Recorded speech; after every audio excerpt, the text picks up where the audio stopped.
Il était une fois, dans la Chine ancienne, 3 vieux moines. Leurs noms ne sont pas retenus aujourd'hui simplement parce qu'ils ne les ont jamais révélés à personne.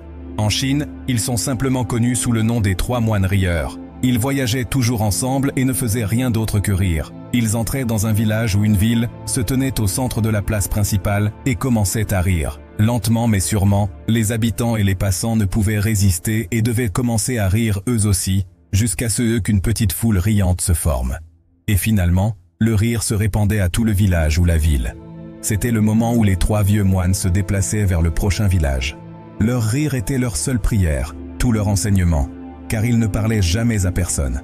Ils créaient juste cette situation. Partout en Chine, ils étaient aimés et respectés. Les gens n'avaient jamais connu de tels maîtres spirituels avant ou après eux. Ils semblaient communiquer que la vie devait être prise uniquement comme une grande opportunité de rire, comme s'ils avaient découvert une sorte de blague cosmique.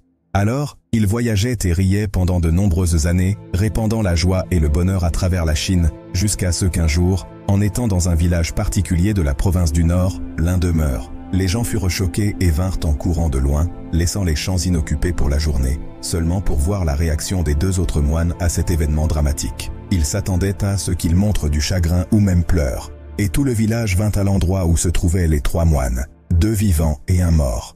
Mais les 2 moines restants riaient encore plus fort. Ils riaient et ne semblaient pas pouvoir s'arrêter. Si bien que quelques bonnes gens qui assistaient à cette scène, incrédules, s'approchèrent d'eux et leur demandèrent pourquoi ils ne pleuraient pas du tout pour leur ami décédé.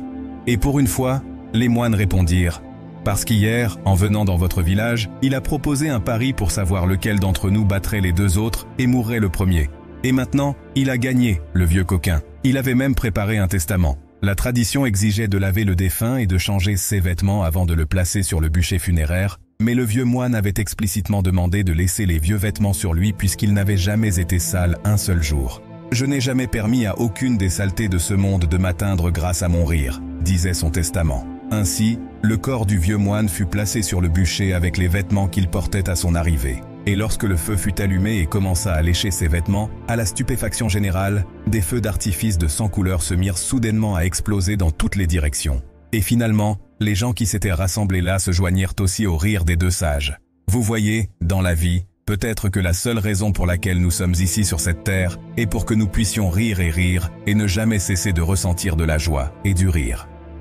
Alors, la prochaine fois que vous faites face à un problème, regardez dans le miroir et riez simplement pour évacuer le problème, car votre joie est ce qui vous rend vivant. Merci d'avoir regardé et restez bénis.